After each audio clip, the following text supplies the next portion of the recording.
오늘은 천국은 은혜로 세워가는 나라다. 천국은 은혜로 세워가는 나라다라는 말씀으로 은혜를 나누겠습니다. 오늘 본문의 말씀은 예수님께서 들려주신 비유 말씀 가운데 포도원 품꾼의 비유로 알려진 아주 유명한 말씀입니다. 이 비유의 말씀은 교회 나오시는 분들은 다 아시죠. 내용도 다 아시는 내용이에요. 그래서 제가 이 말씀을 가지고 어떤 주제로 말씀을 전해야 할까 많이 묵상을 하면서 하나님 어떻게 할까요? 하나님께도 물어보면서 고민하다가 은혜라는 주제를 가지고 이 말씀을 정리하게 되었습니다. 그래서 오늘 본문의 말씀은 우리가 여러 가지 주제로 물론 풀어낼 수 있죠. 본문을 가지고 천국 사역의 원리라든가 또 먼저 된 자가 나중되고 나중된 자가 먼저 되는 비결이라든가 여러 가지 주제로 풀어낼 수 있지만 저는 이 말씀을 은혜라는 주제를 가지고 하나로 묶어서 말씀을 정리했습니다. 그래서 오늘 말씀의 핵심은 이거예요. 하나님의 나라는 곧 은혜의 나라다. 하나님의 나라는 은혜로 들어가고 은혜로 세워지고 은혜로 완성되는 나라다. 이거예요. 오늘 말씀 끝났습니다. 저도 이렇게 빨리 끝냈으면 좋겠어요. 바라기는 오늘 말씀을 통해 가지고 하나님께서 부어주시는 충만한 은혜가 저와 여러분 가운데 넘쳐나기를 주님의 이름으로 축복합니다. 자, 우리 1절 말씀 읽으면서 말씀 시작해 볼게요. 마태복음 20장 1절 시작. 천국은 마치 품꾼을 얻어 포도원에 들어보내려고 이른 아침에 나간 집주인과 같으니.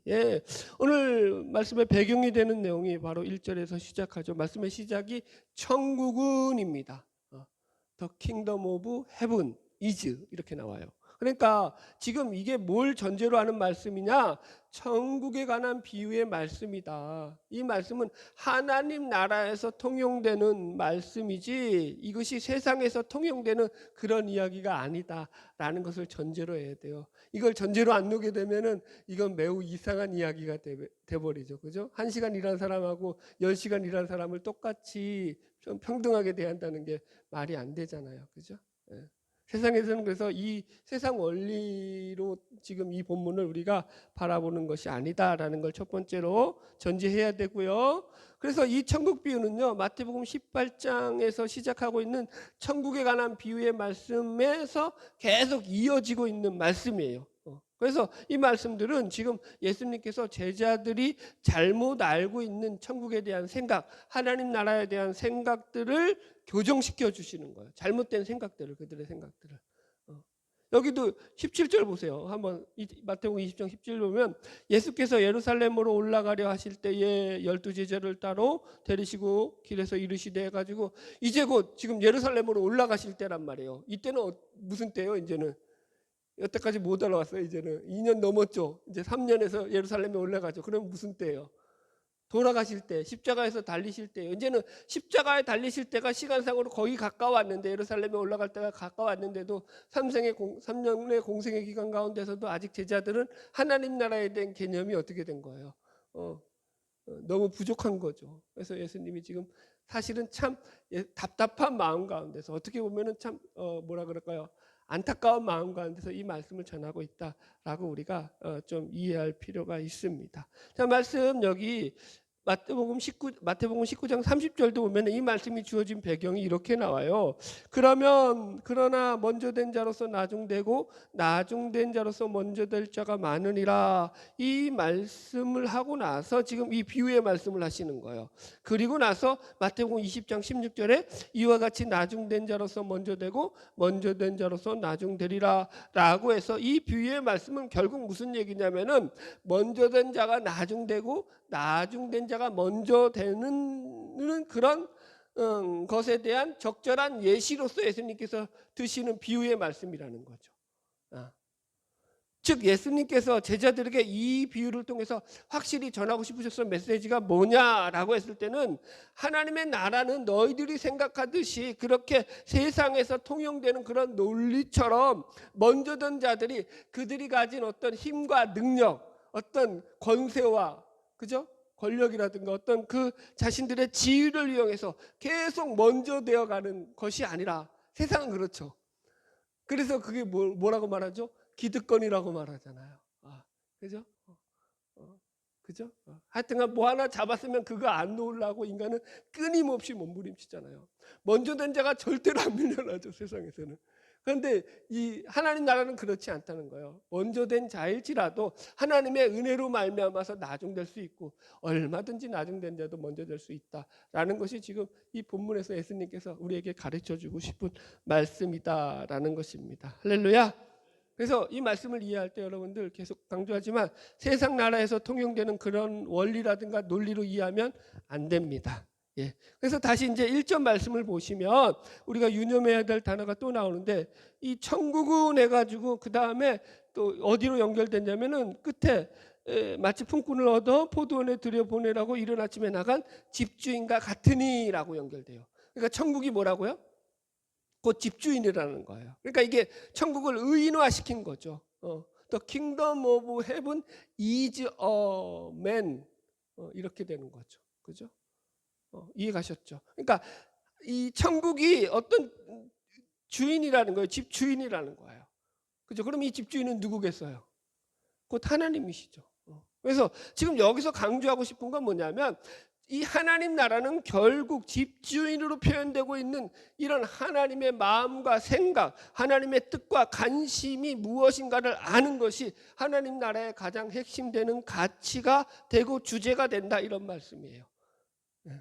보세요. 지금 천국은 하나님의 온전한 통치가 이루어지는 나라일진데 그런데도 천국에서 여전히 자기 고집 가지고 하나님과 관계 맺지 않고 자기 마음대로 생활한다, 그럴 수 있다라고 생각한다면 거기가 천국일까요? 아닐까요?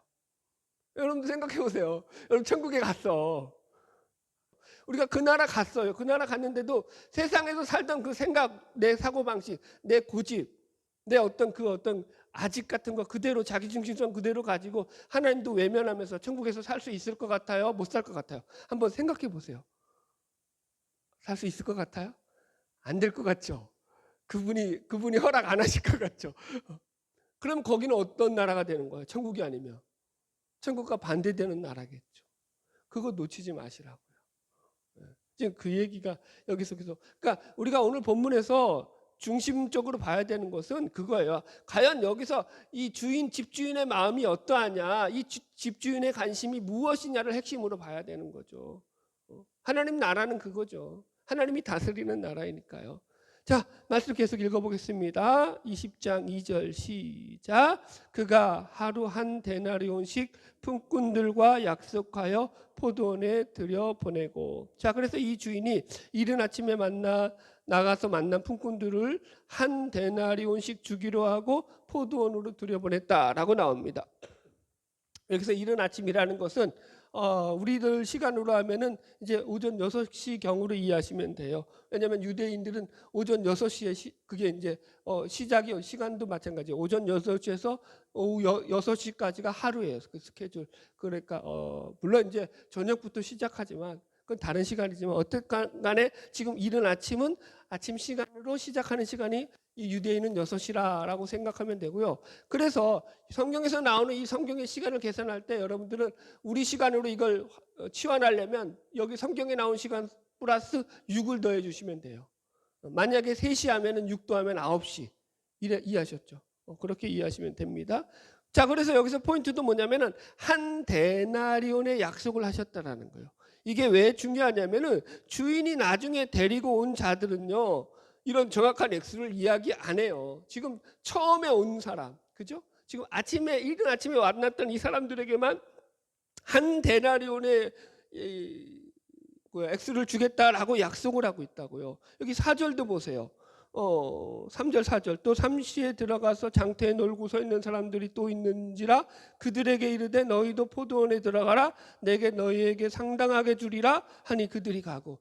이들에게는 한 데나리온 약속을 해요, 안 해요? 안 하죠. 어떻게 한다고요? 그냥 상당하게 주리라. 그 뒤에 오는 사람들에게는 얼마 주겠다는 얘기도 안 해요, 아예. 그죠? 네. 그래서 이게 중요한 의미가 있는 거죠. 그래서 왜 이런 얘기를 안 할까요? 주인이 돈 떼먹으려고. 우리는 그렇죠. 월급 얼마 준다 얘기 안 하면 뭐 하려고요? 뒤통수 치기 위해서. 그죠? 어떻게 하든지 임금 빼기 위해서. 그런데 이 주인의 마음은 어떤가요? 더 주기 위해서. 서프라이즈로. 그들에게 큰 선물을 주기 위해서 얘기를 안 하고 있다라는 거죠. 우리가 내용을 알듯이. 그래서 여러분 나중에 품삯을 계산할 때도 아침에 일찍 온 사람들이 주인에게 불편할 때 주인이 하는 말이 뭐냐면은 가장 큰 명분이 그거예요. 내가 너희에게 처음부터 들어올 때에 한 데나리온을 주겠다라고 약속하지 않았느냐. 그죠? 이게 가장 큰 명분이에요. 그러니까 주인은 자신이 한 약속을 지킨 거지요. 주인이 잘못한 게 없다라는 거죠. 사실은 자기들 마음대로, 그죠? 오해해서 생긴 문제라는 걸 우리가 알 수 있죠. 자, 우리 5절로 7절까지 계속 읽읍시다. 시작. 제6시에와 제9시에 또 나가 그와 같이 하고 제11시에도 나가 보니 서 있는 사람들이 또 있는지라 이르되 너희는 어찌하여 종일토록 놀고 여기 서 있느냐. 이르되 우리를 품꾼으로 쓰는 이가 없음이니이다. 이르되 너희도 포도원에 들어가라 하니라. 예. 그래서 여기서 지금 계속 시간이 나와요. 여기 제3시에 갔다라는 것은 3절에서 9시에 들어갔다라는 거고요. 그 다음에 여기 제6시라는 건 여기다가 또 6을 더하면 12시죠. 12시에서 나가서 또 장터에서 주인이 불러왔다는 거. 제9시는 오후 3시예요. 여기 이제 6절에 제11시에서 나갔다는 거. 제11시에다가 6 더하면 몇 시예요? 16시, 17시죠. 17시면 더하기도 못되네요. 17시면은 몇 시예요? 5시죠. 오후 5시에 나가서도 지금 사람들을 데리고 왔다라는 거예요. 왜 포도원 주인이 이렇게 행동하느냐? 우리가 이걸 들여봐야 되는 거죠. 지금 이 주인이 찾는 사람은 포도원에서 일할 일꾼입니다. 그런데 일꾼을 찾는데 오후 5시에 나가서 일꾼을 찾았다라는 거예요. 상식적이에요? 비상식적이에요?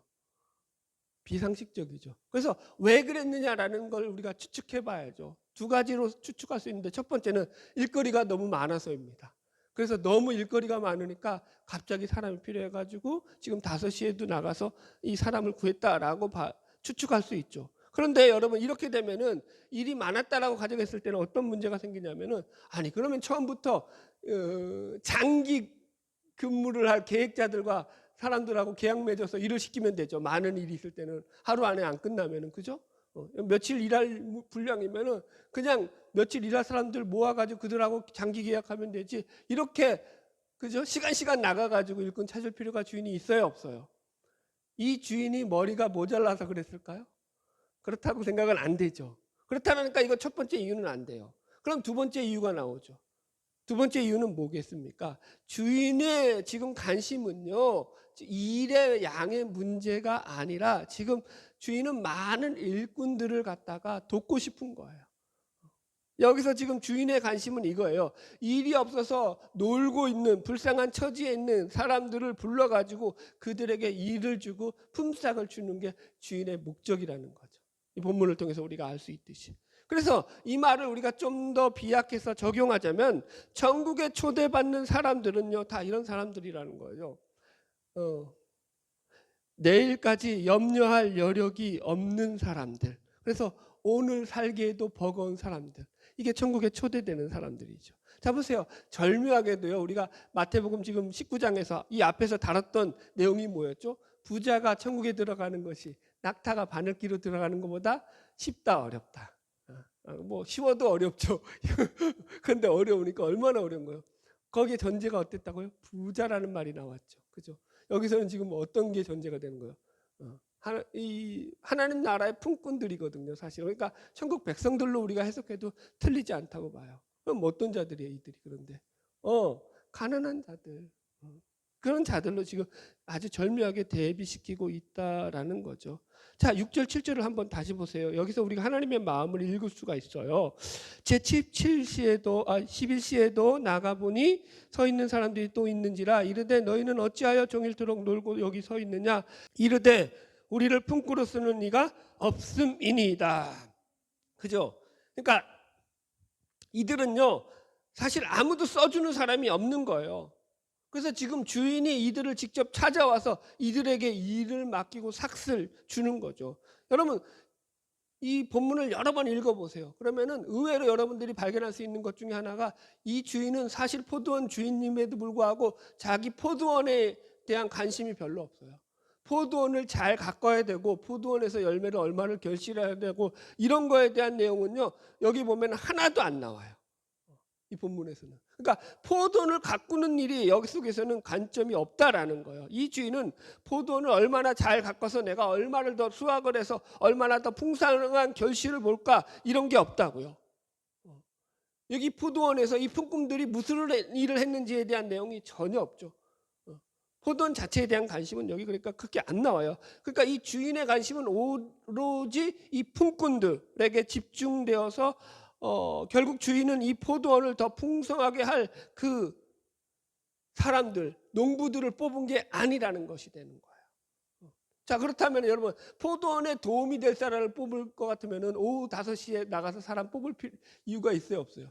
1시간 일하고 한 대나 주면은 믿지는 장사예요, 남는 장사예요? 여러분들 같으면 그렇게 하겠어요? 일꾼 아마 1시간 일 시키는데 10만 원씩 준다. 그러면서 일 맡길 수 있겠어요? 믿지는 장사겠죠. 그러니까 여러분 이거 지금 이게 상식적이지 않다라는 거예요. 그래서 우리가 이런 해석이 가능한 거죠. 이 주인의 관심은 포도원이 아니라 일이 없어 먹고 놀고 있는 이 일꾼들을 도와주는 일에 그들에게 일을 맡기고 그들이 먹고 살 수 있는 길을 열어주는 일에 관심이 있었다라는 거죠. 이건 여러분 우리가 적용하면 똑같아요. 우리도 마찬가지죠. 우리가 받은 구원이 어떻다고요? 죄에 빠져 죽을 수밖에 없고 절망 가운데 헤매고 있는 우리들이 하나님께서 우리를 사랑하셔서 긍휼로 은혜로 우리를 구원하여 주셨다라는 거죠. 그게 하나님의 마음이라는 거죠, 여러분들. 그래서 오늘 말씀을 가지고 이찬수 목사님은 이 품꾼들을 갖다가 3단계로 나눠서 설명하시는데 제가 그게 마음에 되게 인상적이었어요. 그래서 여러분들에게도 소개하면서 같이 이 부분도 좀 나누려고 하는데요. 이 품꾼을요 여기 3단계로 나누시더라고요. 첫 번째 단계가 뭐냐면은 고뇌 인간의 단계예요. 고뇌의 단계. 고뇌의 단계. 그러니까 이 고뇌의 단계는 이런 거죠. 현실 세상에서 살아가면서 잘 적응하지 못하고 방황하고 고뇌하면서 살아가는 인간을 가리키죠. 오늘 본문 속에서도 왜 주인이 끊임없이 이 장터에 나가서 그 사람들을 찾느냐면은 그죠? 하루가 다 저물어가는 그 시간에도 왜 이 주인이 장터에 나가죠, 여러분들? 아직 그 장터에 일자리를 찾지 못하고 방황하는 일꾼들이 있었기 때문인 거죠. 주인이 그걸 알았기 때문이라는 거죠. 그죠? 그때까지 일을 못 찾은 사람들, 오후 5시가 됐는데 아직까지 일이 없어요. 집에 들어가면은요, 빈털터리로 들어가야 되는 거죠. 저는 이 말씀을 보면서 오늘날 우리 자본주의 사회를 살아가면서 살아남기 위해서 치열한 경쟁을 벌이고 있는 우리 인생들의 모습이 아닐까, 이것을 제가 생각해 보았습니다. 오늘날 같이 이렇게 복잡한 자본주의 사회에서 무한 경쟁을 하면서 살아가는데 여기에 잘 적응하지 못해서 정신적으로 힘들고 병들며 고통을 당하는 사람들이 지금도 우리 사회에 넘쳐나고 있죠. 보건복지부 자료를 보니까 우리나라 국민들의 평균 수명을 놓고 볼 때 그 생애 가운데서 한 번쯤 암에 걸릴 확률이 37%라는 거예요. 37%. 기가 막히죠. 그러니까 그건 예를 들어서 10명 가운데서 4명 꼴에 거의 한 번 정도는 암에 걸릴 수 있다라는 거예요. 무서운 얘기 아니에요, 여러분들? 네. 그러니까 여러분들 지금 보세요. 그만큼 우리가 극심한 스트레스 가운데서 살아가고 있다라는 거죠. 지금도 많은 사람들이 먹고 살아야 하기 때문에 돈 때문에 어쩔 수 없어서 일을 하지만 그럼에도 여전히 빡빡한 세상 속에서 힘든 삶을 살아가는 거죠. 여러분 우리에게 구원이 왜 필요할까요? 우리에게 하나님 나라가 왜 필요할까요? 여러분 보세요. 영원한 하나님 나라가 있기 때문에 우리가 소망을 가지고 사는 거예요. 그 나라에는 그죠? 슬픔과 근심, 눈물과 고통, 아픔이 없는 나라인 걸 믿으시기 바랍니다. 네. 좀 웃으세요. 그 나라를 소망하고 사는 거예요. 제가 지난주 금요기도 때도 그렇게 얘기를 했어요. 여러분 신자의 삶은요 어떻게 보면 카타콤의 삶이라고요. 카타콤의 삶. 그죠? 초대교회 성도들이 어디 들어가서 살았다고요? 카타콤 지하 땅굴에서요. 그 카타콤의 길이가 얼마였다고요? 네. 900km. 그러니까 부산에서 서울을 왕복하는 그 길이 그 지하 땅굴을 파서 그 땅굴 지하 속에서 200년에서 약 300년간 그 속에서 살았고요. 발견된 시신만 그 안에서 발견된 시신만 수백만 구예요. 300만 구인가 제가 알고 있는데 정확하게는 기억이 안 나요.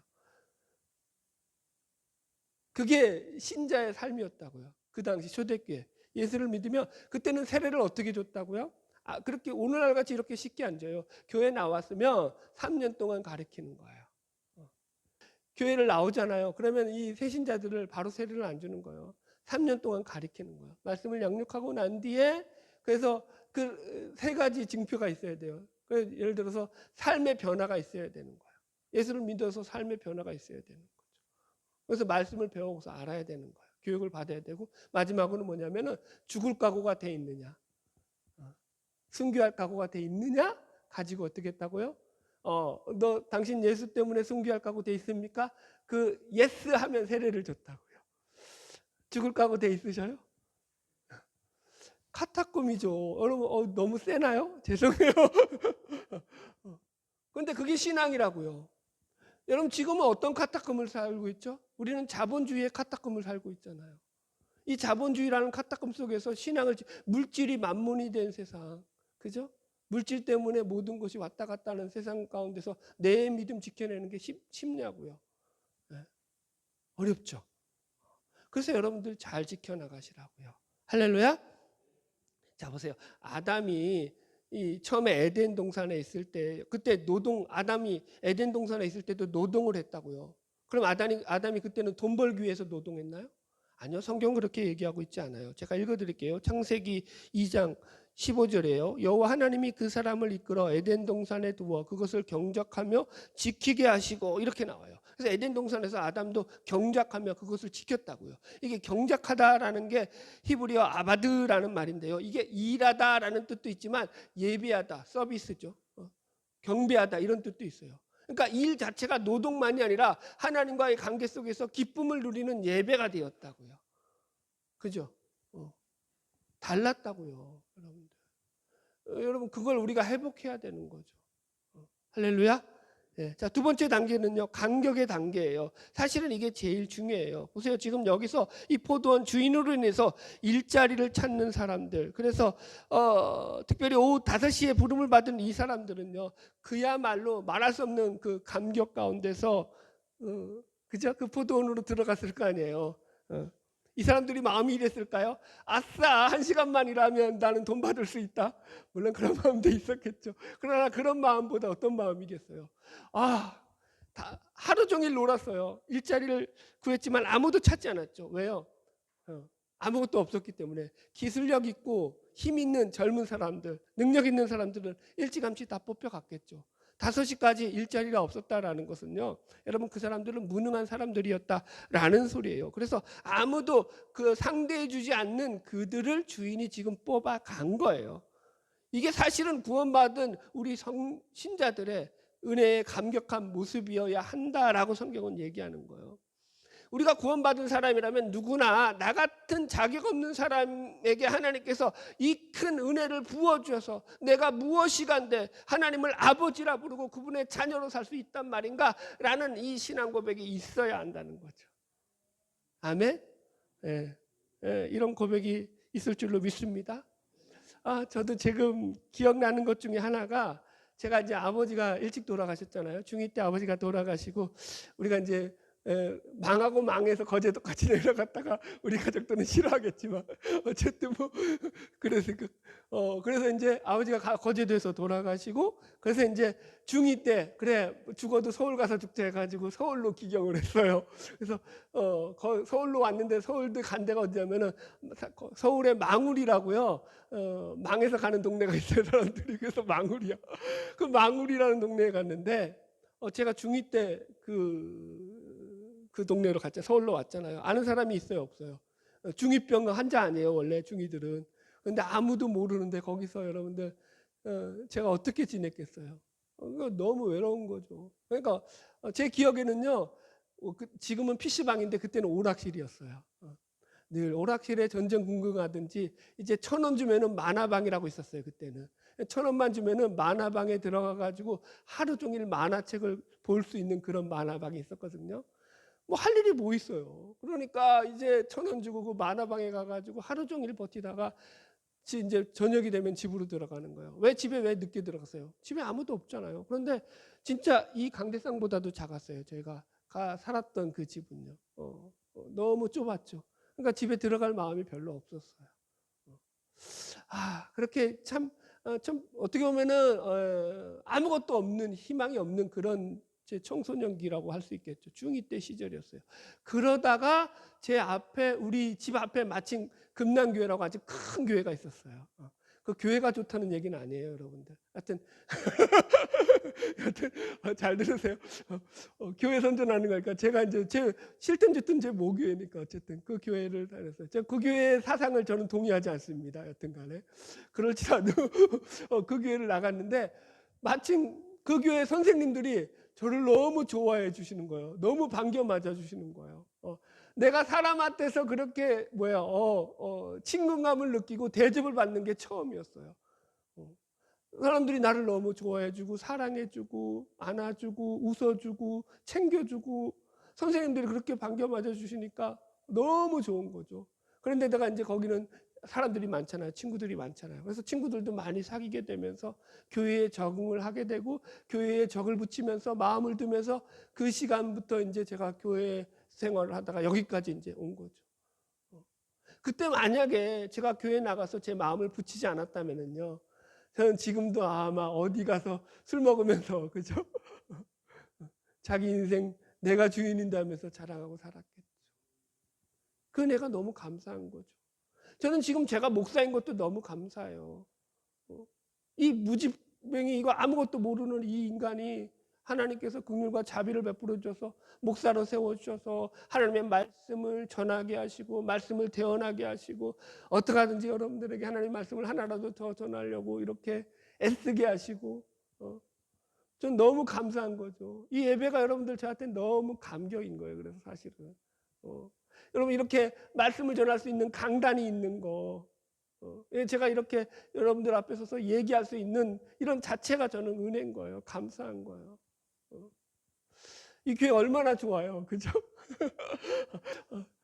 교인도 늘어날 줄로 믿습니다. 네. 근데 그 본질은 아니지만 여튼간에 여러분들 우리에게 주어진 것들이 여러분들 다 좋은 것만 있는 게 아니잖아요. 어려운 것도 있죠. 나쁜 것도 있고 좋은 것도 있고 희노애락이 같이 있죠. 그러나 여기서 잘 생각하세요. 여러분 이 감격의 단계에서 여러분 믿음을 잘 지키시길 바랍니다. 주님이 주신 은혜 붙잡고 살아가는 것도 실력이에요. 믿음이에요. 할렐루야. 자, 세 번째, 이 단계가 이제 원망의 단계거든요. 자, 우리 마태복음 20장 8절에서 12절까지 마저 읽어봅시다. 시작. 저물매 포도원 주인이 청지기에게 이르되 품꾼들을 불러 나중 온 자로부터 시작하여 먼저 온 자까지 삭을 주라 하니 제 11시에 온 자들이 와서 한 데나리온씩을 받거늘 먼저 온 자들이 와서 더 받은 줄 알았더니 그들도 한 데나리온씩 받은지라. 받은 후 집주인을 원망하여 이르되 나중 온 이 사람들은 1시간밖에 일하지 아니하였거늘 그들을 종일 수고하여 더위를 견딘 우리와 같게 하였나이다. 예. 이제 여기서 이제 드디어 이제 환경이 바뀌었죠. 상황이 바뀌고 이제 일을 마치고 나서 품삯을 계산할 때가 된 거죠. 그래서 먼저 온 자들부터 품삯을 준 게 아니라 거꾸로부터 줬어요. 늦게 온 자들부터. 그래가지고 늦게 온 자들 1시간 일한 자들에게 한 데나리온을 주니까 갑자기 이제 없던 욕심이 생겨난 거죠. 이야, 1시간 일했는데도 한 데나리온씩, 그게 한 데나리온이 저거잖아요. 하루치 1사, 그죠? 1시간 일하고 하루 1삭을 받았으니 얼마나 많이 받은 거예요. 그럼 10시간 일했으니까 자기는 적어도 10데나리온까지는 안 받아도 그래도 한 5데나리온, 8데나리온은 받겠지라고 상상을 한 거죠. 항상 문제가 욕심이에요. 그렇게 생각을 했는데 막상 주인이 주는데 한 데나리온밖에 안 주더라는 거죠, 여러분. 거기서부터 이제 마음의 문제가 갈등이 일어나는 거예요. 그래서 여기 보세요. 11절 12절 받은 후 집주인을 원망하여 이르되 나중은 이 사람들은 1시간밖에 일하지 아니하였거늘 그들을 종일 수고하며 더위를 견딘 우리와 같게 하였나이다 라고 하면서 지금 원망을 하고 있죠. 어떻게 하루 종일 일한 우리들을 저 1시간밖에 일하지 않은 저것들과 똑같게 취급할 수 있느냐라는 거죠. 여러분, 이게 그러니까 세상적인 원리로는 적용이 안 된다고 말씀드렸어요. 여러분, 그럼 누가 열심히 일하겠어요? 네? 아르바이트생하고 정직원하고 똑같이 월급을 준다고 생각해 보세요. 누가 정직원이 되려고, 그죠? 그렇게 고생하면서 애쓰면서 노력하겠냐고요. 그러지 않겠어요? 그러므로 이것은 세상적인 원리가 아니라 하나님 나라의 원리라고 계속적으로 강조하고 있습니다. 예. 더군다나 오늘날 같이 능력주의 사회에서는요, 이게 더더욱 말이 안 되는 거죠. 그죠? 이 시대는 어떤 시대예요? 능력을 가지고 인정받는 시대잖아요. 그래서 이 세상의 논리가 통용되는 그런 세상 논리는 뭐죠? 공로의 원리고 능력의 원리죠. 그가 얼마만큼 그 회사에서 능력이 있느냐, 그가 얼마만큼 그 회사에서 업적을 세웠느냐, 실력을 인정받았느냐 가지고 월급이 평가되는 거 아니에요. 그죠? 그게 세상의 원리라고요. 예. 여러분, 그런 교회는 그렇지 않다라는 거예요. 하나님 나라는 그렇지 않다라고 얘기하는 거예요. 그래서 시작이 천국은이라고요. 하나님 나라는, 할렐루야. 예, 그래서 지금 본문에서 이 포도원 주인의 마음은 긍휼의 마음과 은혜의 마음으로 가득 차 있다라고 제가 계속 설명을 드리는 거예요. 이걸 놓치면 된다, 안 된다. 안 되면 이게 3단계로 가는 거죠. 들어올 때까지 문제가 없는데 들어와 가지고 어떻게 되는 거예요? 이제 시작은 은혜로 했는데 하다 보니까 자기의 업적이 쌓이고 자기가 공로가 쌓이면 자꾸 거기 속에서 뭔 생각이 나죠? 그거 본전 생각이 나는 거예요. 본전. 내가 이만큼 했는데. 그럼 이제 은혜가 까먹게 되는 거죠. 그러면 어떻게 되는 거예요? 먼저 된 자가 나중 된다라고 지금 예수님이 가르쳐 주시는 거죠. 자, 13절로 14절 계속 읽읍시다. 시작. 주인이 그 중에 한 사람에게 대답하여 이르되 친구여, 내가 내게 잘못한 것이 없노라. 내가 나와 한 데나리온의 약속을 하지 아니하였느냐? 내 것을 가지고 가라. 나중은 이 사람에게 너와 같이 주는 것이 내 뜻이니라. 지금 주인의 대답은 아주 명확해요. 내가 너와 처음부터 한 데나리온 약속했다. 그리고 내가 나중 온 사람에게 더 주는 것은 내 마음이다. 그러니 너는 여기에 대해서 불평할 수 있다, 없다? 없다. 그죠? 네. 자, 15절로 16절 시작. 내 것을 가지고 내 뜻대로 할 것이 아니냐? 내가 선함으로 내가 악하게 보느냐? 이와 같이 나중 된 자가 먼저 되고 먼저 된 자로 나중 되리라. 아멘. 그래서 이 말씀은요, 결론으로 그래서 이것을 가지고 먼저 된 자가 나중 되고 나중 된 자가 먼저 될 수 있다라고 설명하는 거예요. 그래서 하나님 나라는 결국 뭐라고요? 하나님의 은혜가 작동하는 나라다. 먼저 된 자가 나중 되고 나중 된 자가 먼저 되는 이 원리를 잠깐 묵상해 보면요, 이런 거예요. 하나님 나라는요, 은혜가 가장 시작인 나라예요. 은혜로 출발하는 나라라는 거죠. 그죠? 여기에는 여러분들 불만이 없죠. 이건 누구나 다 인정하는 거죠. 그 나라에 들어가는 걸 우리의 공로나 우리의 실력이나 능력으로 들어갈 수 있나요, 없나요? 없죠. 그런 차원에서 이거는 여러분들, 저나 여러분아 다 잘 아시고 동의하는 줄로 믿습니다. 그런데 두 번째는 뭐라고요? 이제 그 나라에서 이제 일어나는 그 모든 일들, 사역들도 은혜의 원리로 작동된다라는 거예요. 사실은 여기서부터 이제 우리가 걸리는 거예요. 들어갈 때까지는 여러분 은혜로 들어갔으니까 문제가 안 돼요. 그런데 들어가고 나서조차도 이제 거기서도 계속 은혜만이 그 나라의 작동 원리가 되다 보니까 여기에 우리가 문제가 생기더라는 거예요.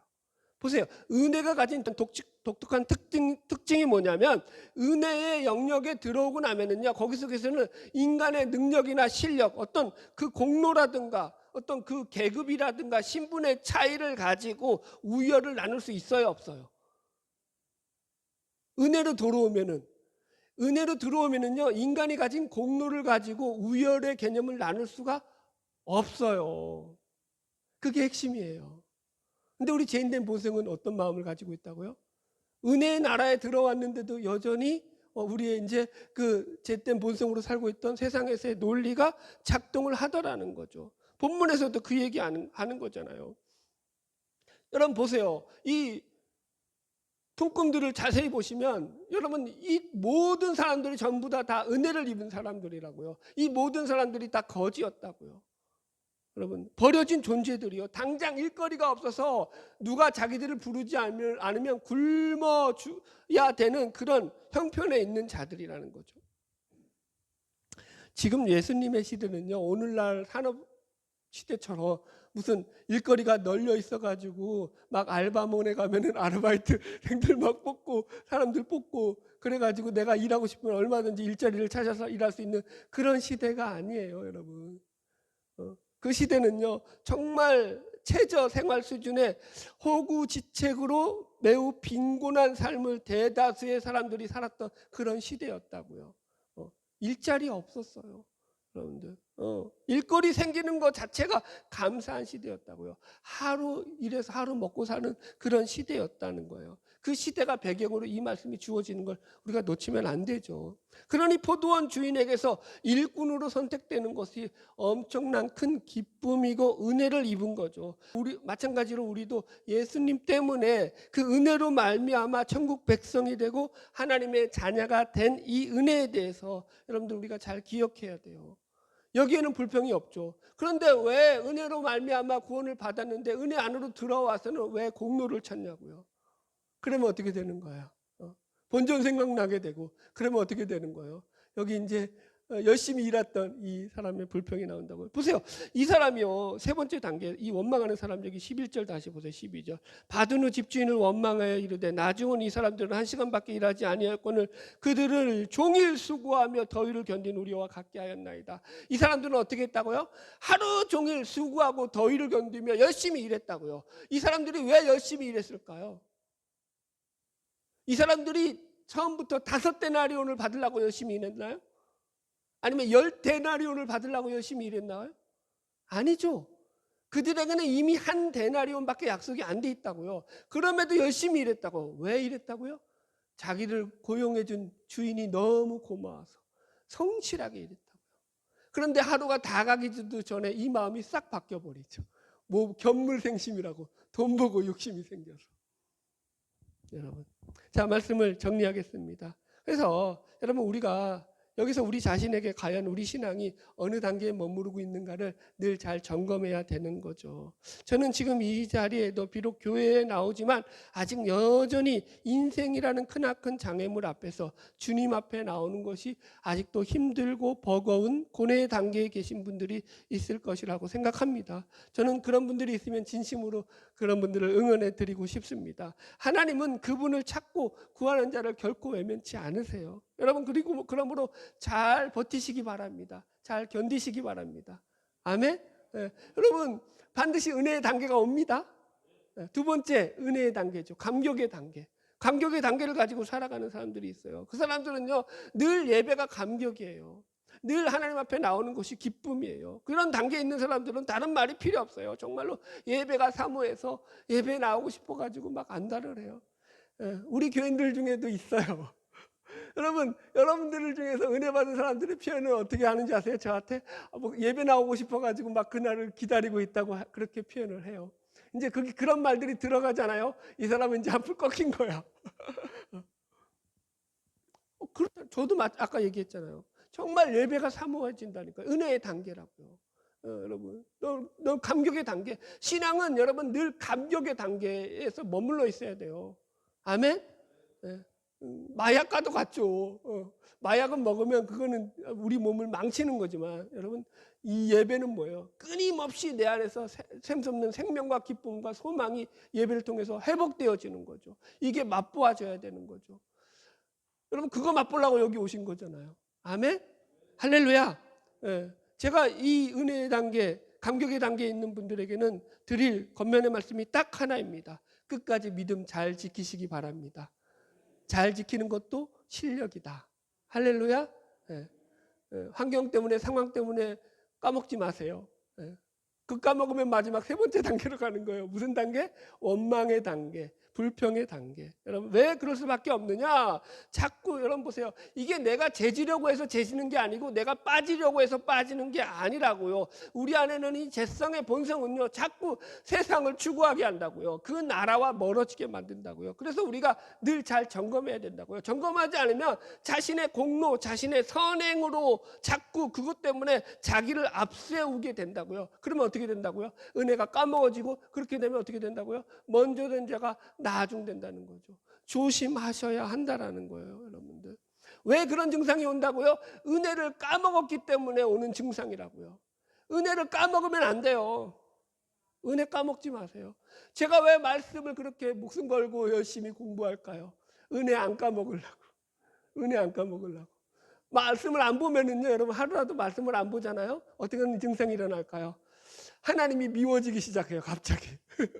하나님이 불공평해지기 시작하고, 하나님이 좀 나에 대해서 좀 안 도와주시는 것 같고, 막 그런 생각들이 일어나요. 말씀 안 보면 그럴 수밖에 없다고요. 그게 우리 죄인된 인간의 본성이라고요. 그래서 은혜 붙잡으려고 몸부림치며 사는 거예요. 그걸 다른 말로 뭐라고 한다고요? 믿음이라고 한다고요. 할렐루야. 결론의 말씀입니다. 저는 우리가 이 긍휼의 마음, 은혜의 마음을 잘 지키고 살았으면 좋겠습니다. 교회도 마찬가지예요, 여러분들. 잘하는 사람만 있나요? 교회는 죄인들의 모임인데 못하는 사람들이 눈에 들어오죠. 그때 여러분들 저거 이러지 마시고 긍휼의 눈으로, 그죠? 은혜의 눈으로 바라보셔야 되는 거죠. 여러분 우리도 다 똑같죠. 저는 여러분들 제 설교 들으면서 조시는 분들을 아주 사랑합니다. 설교를 들으면 여러분 얼마나 이 설교, 힘든 설교를 들으면서도 여러분 졸리는 게 당연한 거죠. 그런데도 교회에 나와서 예배 드리시는 거 보면은 저보다 믿음이 좋으신 거예요. 저는 존경합니다. 진짜로요, 거짓이 아니라. 여러분 잘 견디고 버티시면 돼요. 그러면 하나님이 결국 우리 가운데서 쨍하고 볕들날 주실 줄로 믿습니다. 할렐루야. 그래서 은혜의 공동체로 교회를 이끌어가야 되고요. 가정도 마찬가지예요. 가정을 바라볼 때 이 긍휼의 마음과 은혜의 마음이 너무 중요해요. 여러분 어떤 인간이 자기 마음에 100%쏙 드는 인간이 어디 있어요? 여러분들 자식들이 마음에 쏙 들든가요? 우리 자식들은 부모가 마음에 쏙 들든가요? 아니죠, 여러분들. 안 들어요. 여러분 그래서 좀 더 수용하고 좀 더 포용하고 좀 더 안아두려고 노력하지 않으면은요, 그죠? 네 자식이, 네 가족이 네 왼손이라 이게 다른 적용이지만 그렇게 된다고요, 여러분들. 그래서 여러분 천국은요, 다시 설명할게요. 천국은요 내 마음속에서 먼저 이루어져야 되는 거죠. 내 마음속에서 주님이 주시는 평안이 있어야 되는 거예요. 내가 저 인간에게 속아서 결혼을 해가지고 이게 무슨 꼴이냐 이러지 마시고요, 여러분들. 하나님 주신 은혜로 여러분 다 품으셔야 돼요. 나에게 주어진 환경 가운데서 얼마든지 내가 천국을 만들 수도 있고 지옥을 만들 수 있어요. 그건 여러분들의 선택인 거예요. 그래서 그걸 믿음이라고 한다고요. 할렐루야. 먼저 된 대로 살아갑시다. 잘 살아가기를 주의 이름으로 축복합니다. 우리 찬양하겠습니다.